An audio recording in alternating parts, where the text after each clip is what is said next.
Sejam muito bem-vindos, bem-vindas. Você que está assistindo a esta aula gravada, prepare-se, será fantástica. Quem está aí no YouTube, dedinho no like, compartilhe com os seus coleguinhas. Isso é importante.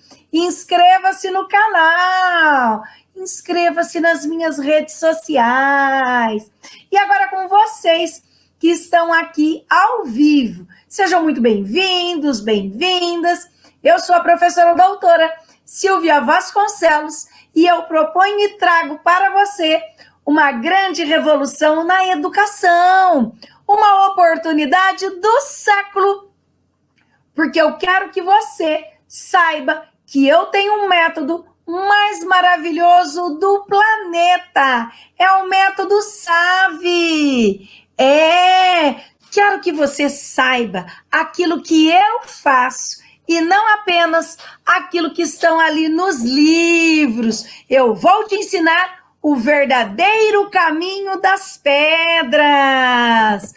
E se você quiser entender um pouco mais na sua vida, como é importante saber fazer um paper acadêmico, isso irá contribuir e muito para que você deslanche na sua carreira acadêmica. É claro que saber fazer esse tipo de trabalho científico fará com que você caminhe mais tranquilamente na sua jornada científica, de forma muito mais segura. Então, meus queridos, compreender isso irá tornar a sua jornada equilibrada, serena, alcançando momentos de pura paz. Vem comigo, que você vai se dar bem. Cola em mim, que você passa de ano. Embarque comigo nessa jornada. O navio já vai zarpar. Eu tenho um método maravilhoso. É um método SAVE, que ele é composto de 3 grandes pilares: a trilha emocional, o mapa estratégico e o guia da oralidade. A trilha emocional vai fazer com que te dê todo esse equilíbrio para enfrentar términos de relacionamentos, brigas, lutos, desemprego, várias coisas que te atrapalham na sua escrita científica, para que você mantenha o foco naquilo que realmente importa. E o mapa estratégico? O mapa estratégico aqui eu cuido especificamente em leituras direcionadas e aplicadas para fazer fichamentos, utilizando técnicas e estratégias para que você tenha maior desenvoltura e, principalmente, rapidez na hora da escrita. O guia da oralidade, aqui eu irei trabalhar técnicas para que você faça apresentações magnéticas, apresentações memoráveis, que serão inesquecíveis. Então vamos lá. Como eu falei, hoje a nossa live é para tratar a construção de um paper acadêmico. Gente, quando eu entrei no meu doutorado, eu levei um choque. Por quê? Eu já tinha feito um crédito do meu doutorado com a professora Maria Helena Diniz e ela não tinha pedido esse tipo de trabalho acadêmico. Quando eu cheguei no segundo crédito, o professor virou e falou assim: bom, para esse crédito, ao término, vocês terão que fazer um paper. E eu fiz, e agora? O que é que eu faço? Por quê? Porque eu não tinha a mínima noção o que era realmente um paper, como que eu deveria construir aquele trabalho. Então, a partir disso, eu observei que muitos colegas que já fizeram mestrado também não tinham nem noção o que era um paper. E muitos alunos, quando me procuram, falando assim, profa, eu já ouvi falar em papers, mas eu não tenho nem noção do que é um paper acadêmico. Gente, um paper acadêmico é um pequeno artigo científico. Ele é elaborado sobre um determinado tema que ali o seu professor, o seu orientador, pode colocar. E que você vai trazer os resultados das suas pesquisas para a comunicação em quais locais? Em congressos, reuniões científicas, encontros nacionais. Mas, gente, sempre assim. O paper, da mesma forma que um outro artigo científico, porque ele não deixa de ser um trabalho científico, ele vai haver a necessidade de aceitação. Precisa passar por uma avaliação, tá? Então, os trabalhos científicos trazem naturalmente essas exigências, ok? E quais são, na realidade, os propósitos de um paper? São quase sempre os de formar aqui um problema e estudá-los aqui na seguinte coisa. Você precisa adequar as hipóteses, cotejar aqui os dados, prover uma metodologia que é própria para isso. E nesse caso, finalmente, você vai buscar concluir ou, eventualmente, recomendar que esse trabalho aqui seja aceito para apresentações em congressos, reuniões e, obviamente, futuras publicações. O paper, gente, ele é intrinsecamente técnico. Claro, ele pode trazer aqui fórmulas, gráficos, citações, anexos, adendos, referências bibliográficas. Num paper, a opinião do autor, ela é sempre velada. Aqui o autor, tem a aparência de ser imparcial e distante. Por quê? Porque no paper, ele vai mostrar aqui, na realidade, a coleta dos dados que ele acabou de pesquisar e não demonstrar, é claro, a sua opinião, ok? Então, gente, é primordial que a gente saiba isso. Quando eu falo que a opinião do autor, ela é mais velada, não é para estar ali totalmente exposto, é para ele estar imparcial. Por quê? Porque ele coletou dados. E nessa coleta de dados, ele não vai deixar aqui transparecer claramente, óbvio, as suas crenças, suas preferências como um escritor, e sim mostrar os dados que foram coletados, que são sempre experimentais, são mensuráveis objetivamente. E nós vamos olhando se tem hipóteses, quais são as hipóteses que serão utilizadas, quase sempre formados dentro de uma metodologia. Qual é a metodologia que você está utilizando para este fim, para esta finalidade, ok? E quando nós pensamos na estrutura do paper, o paper ele deve conter alguns elementos primordiais. Claro, né, gente? O título. Sempre um trabalho científico, há a necessidade de vir trazendo o título. Tamanho da fonte aqui vai ser em letras maiúsculas, tamanho 20, negrito e centralizado. Nesse momento, aqui em cima é o título do seu paper. Abaixo, o nome de um autor ou de vários autores, ok? Pois nós vamos ter o resumo e também o abstract. Quando nós falamos aqui no resumo, gente, pensem sempre assim, o resumo ele é um parágrafo e vai ter no máximo 250 palavras, ok? Aproximadamente ali, no máximo, 15 linhas, tá de bom tamanho, tá? Aqui, sem recuo, sempre um único parágrafo para falar o seu resumo. Use, nesse caso, o espaçamento simples, justificado, tamanho 12, tá? O resumo, ele deve apresentar o objetivo geral da sua pesquisa.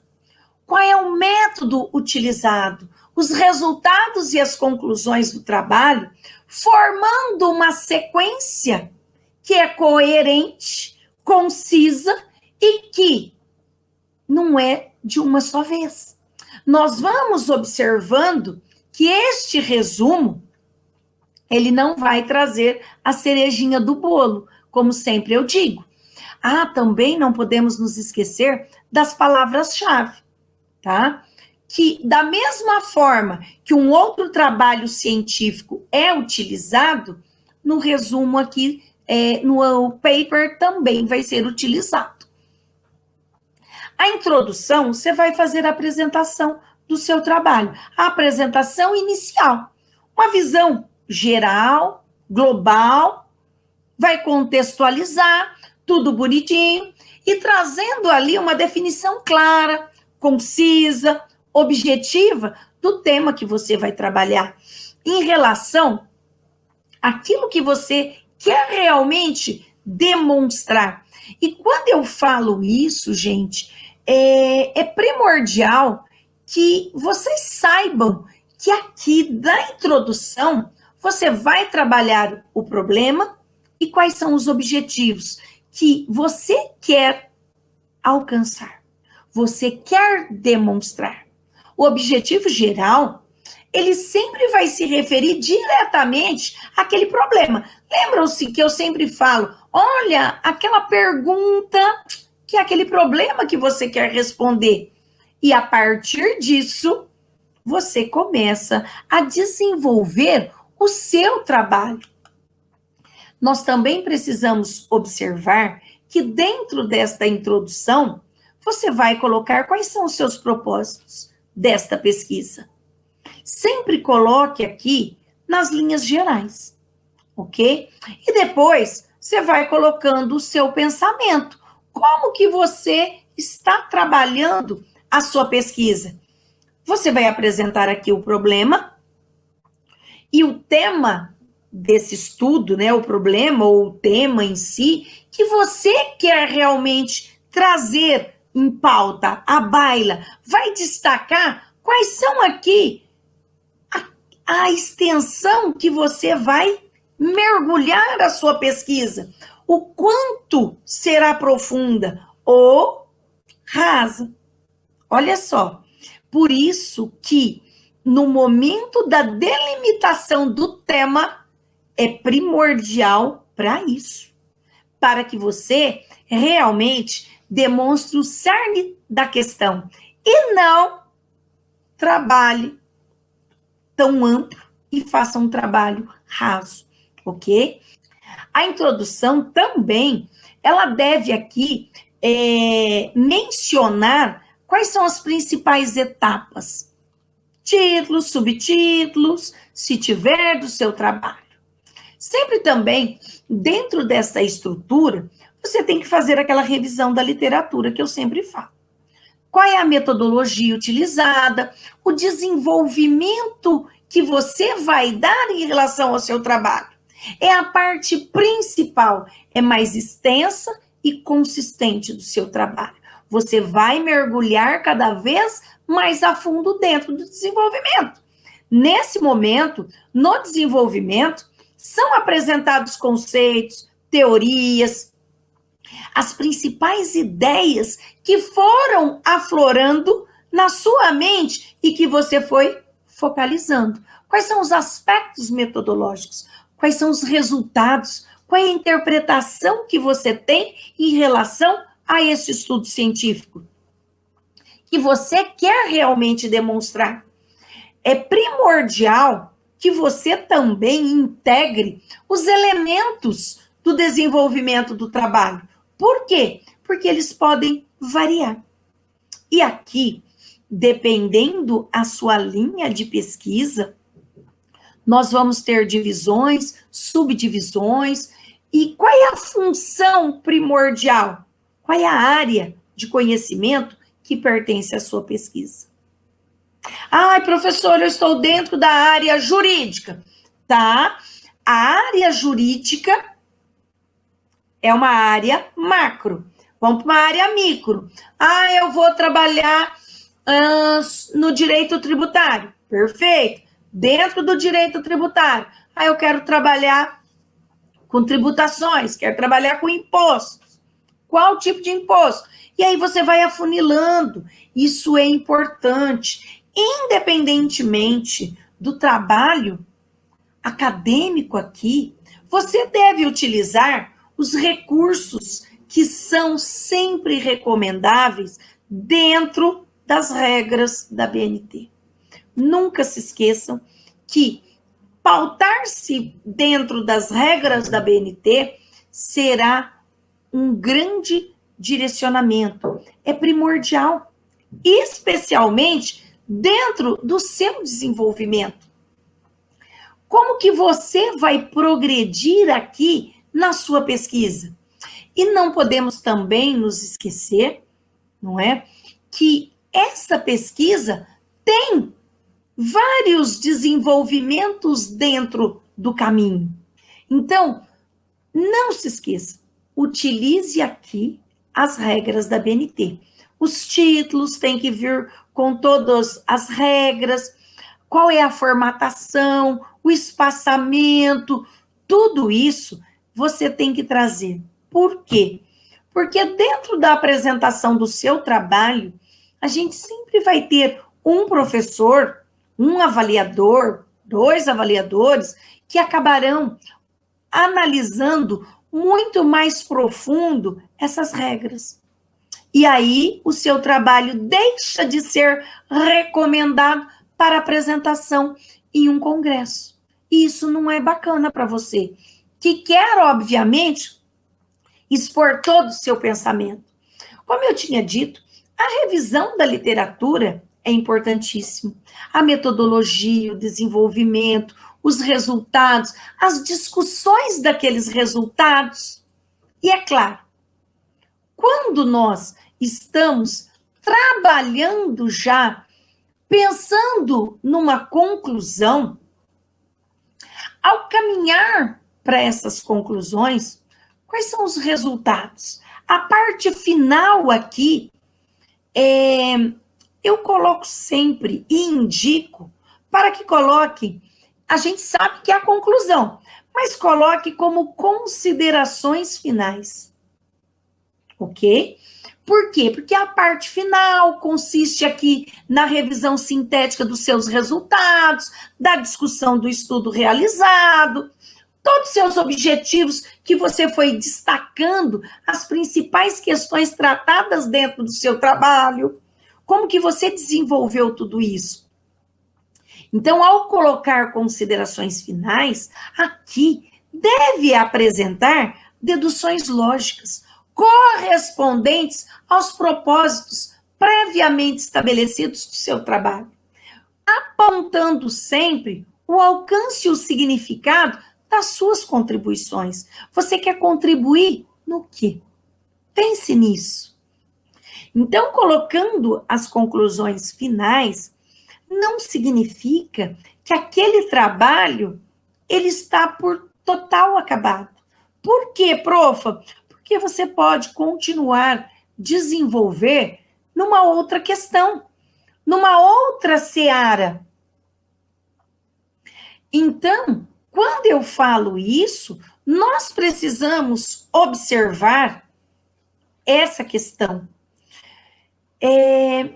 Aqui, nessas considerações finais, também você pode aqui indicar questões dignas para ser levadas em considerações aos novos estudos. Quais são os estudos que você quer desenvolver ainda.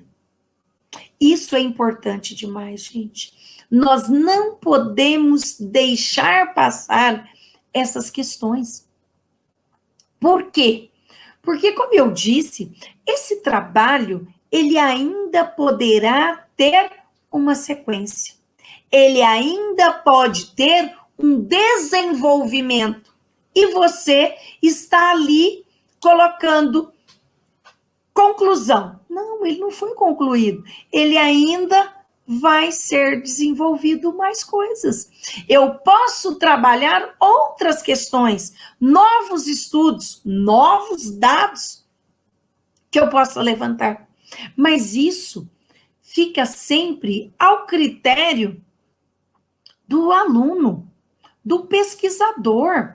O pesquisador, ele precisa trazer esse diferencial. Além, é claro, dessas sugestões, olha, eu quero trabalhar numa outra ótica, uma outra visão. Isso fica muito mais fácil. Quando eu falo isso, gente, é primordial que você paute isso. Eu quero dar continuidade neste trabalho? Quero. Beleza. Então, como que eu vou fazer? Eu quero desenvolver sobre um outro viés. Quero coletar outros dados. Fica mais fácil. Então, pense nisso. Como sempre, uma forma de você estar ali mais vibrante na sua pesquisa. Por quê? Porque você começa a ser destaque naquela seara, naquele núcleo de pesquisa, naquele ramo.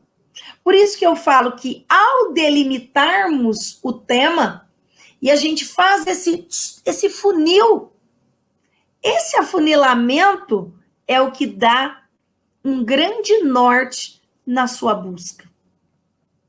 Fica muito mais fácil.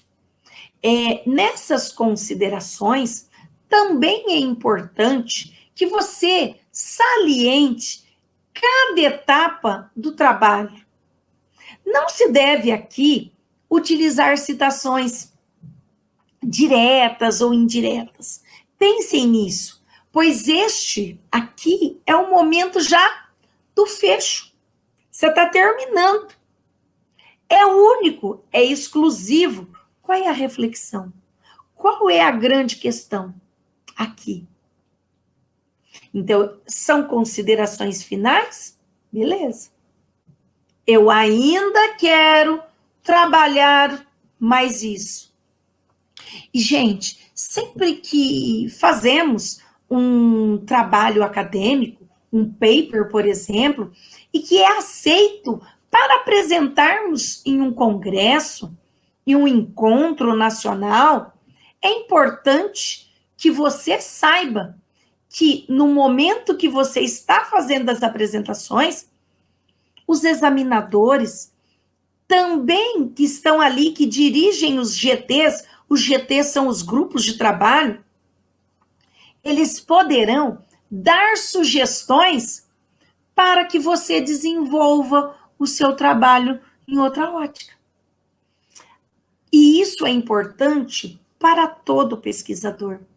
Por quê? Porque estar nesse meio eu sempre falo, de uma sociedade pensante, daqueles pesquisadores que querem realmente demonstrar para que estão realmente ali. Faz diferença? Completamente. Então, pensem nisso, porque além dos examinadores, todas as pessoas que assistem às apresentações terão um momento, um espaço para levantar a mãozinha e tirar dúvidas. E muitas vezes, nessa hora, a dúvida de um daqueles telespectadores é a dúvida de muitos outros. E é uma ideia que pode nascer na sua cabeça para que você aprofunde no tema. Muitas vezes a gente não pensa naquela ótica, com aquele viés, mas com a visão do outro, que viu o seu trabalho de fora, surgem novas ideias. Por isso eu sempre falo para os meus orientandos, os meus mentorados, gente, escrevam o trabalho científico, mas não se esqueçam que a gente, muitas vezes, peca. Por quê? Porque a gente leu diversas e diversas vezes o mesmo trabalho, mas um outro colega, uma outra pessoa que não teve contato com o seu trabalho, quando ele tem o contato com o seu trabalho, tudo muda. Ele tem outras ideias, ele vê de forma diferente e ele pode encontrar erros que você não havia percebido. Então, pense nisso. É primordial que a gente faça essa análise, que sejamos colaboradores uns dos outros. Não é isso, Marlene? É ela, a Marlene, verdade. A Marlene está no Instagram. Isso mesmo, porque a outra pessoa tem uma outra visão. E eu sempre digo, às vezes nós estamos tão ali, ó, focado naquilo, e a gente esquece de abrir o leque, de ver outros horizontes. E um terceiro que vai ler despretensiosamente o nosso trabalho, antes até mesmo da gente enviar o trabalho, vai dar outras ideias, vai ver algo que às vezes nós não estamos vendo, tá? Prestem muita atenção nisso, que é primordial. E quando nós estamos fazendo as apresentações em congresso, todas as vezes que eu participo de GTs, eu observo muito isso.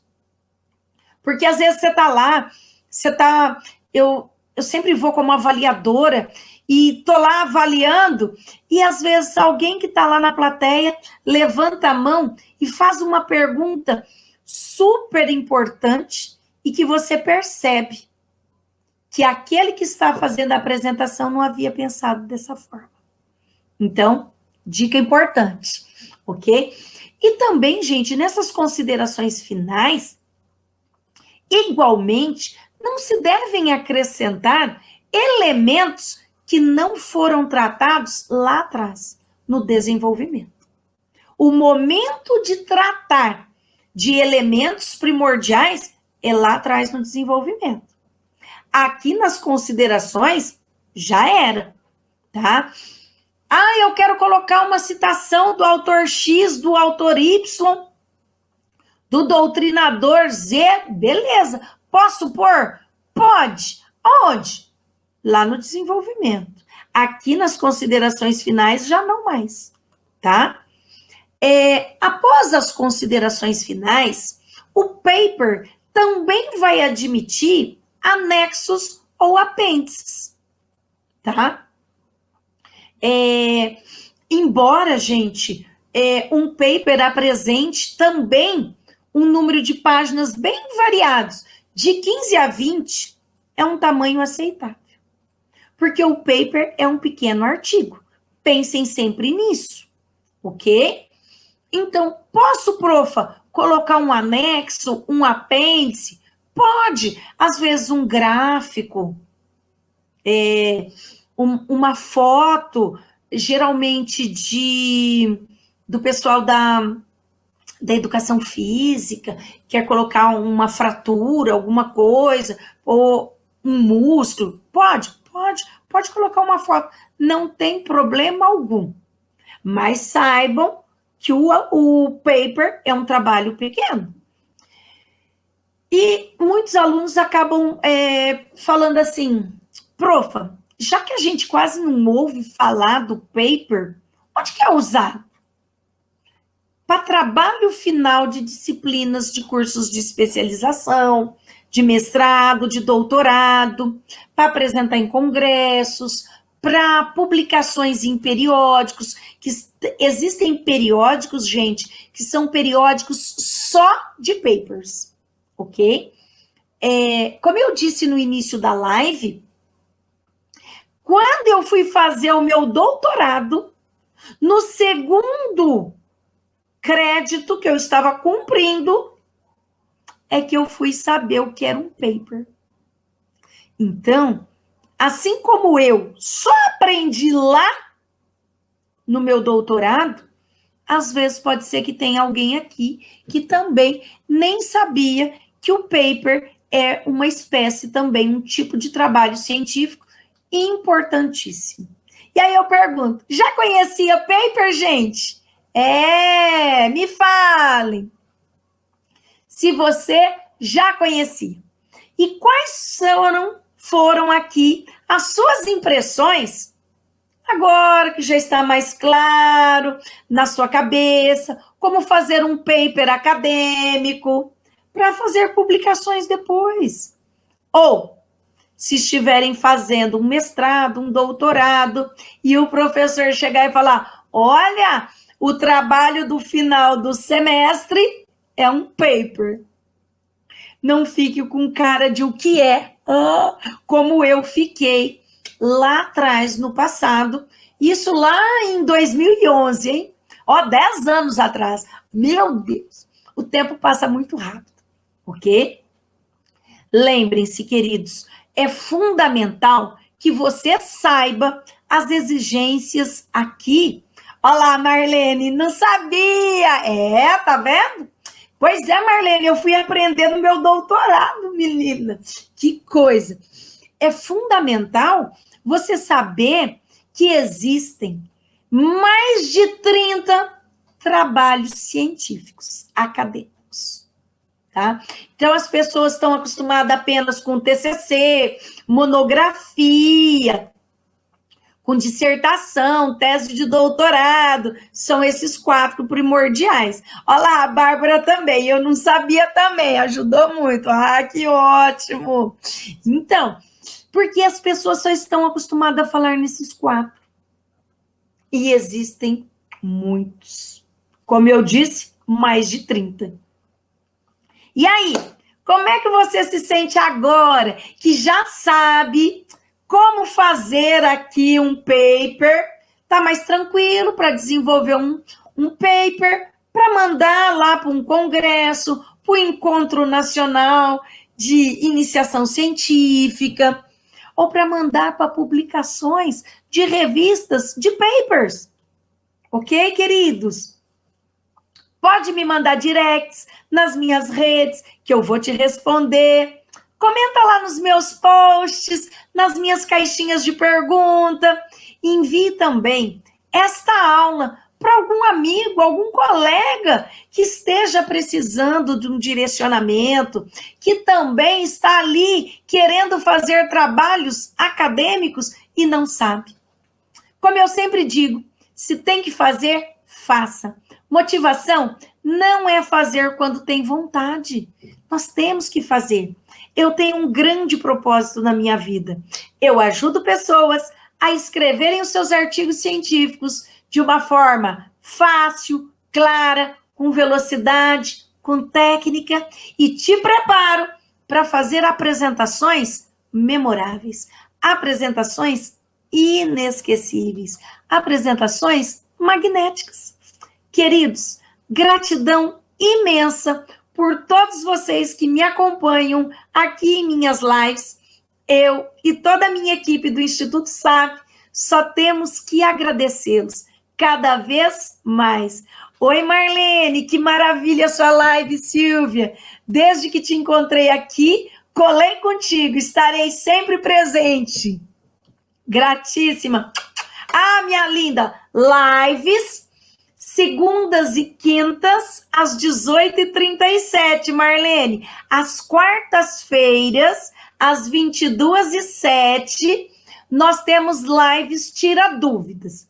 Se você tiver escrevendo um artigo científico, mestrado, doutorado, TCC, monografia, eu rascunho até um sumário para os meus queridões, já vou dando direcionamento, dou dicas de livros, dentro daquela área que eu domino, eu sempre estarei ali presente ajudando. Então, às quartas-feiras é bastante concorrido, o povo adora vir para perguntar.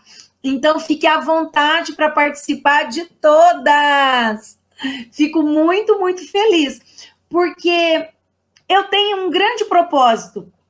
Eu quero fazer uma jornada de muitos anos. Eu já faço. Desde 2008, eu ensino os alunos na iniciação científica, oriento TCC, monografias. Então, eu quero fazer isso. Eu quero ajudar quem está realmente interessado e está precisando de ajuda. Ok? Queridos, gratidão imensa. Manda lá, Marlene, direct do que você está precisando, que eu te responderei. Queridos, que eu possa ser melhor hoje daquilo que eu fui ontem, que eu possa ser melhor amanhã daquilo que eu estou sendo hoje. Este é o verdadeiro caminho para a evolução da humanidade. Gratidão. Super beijo!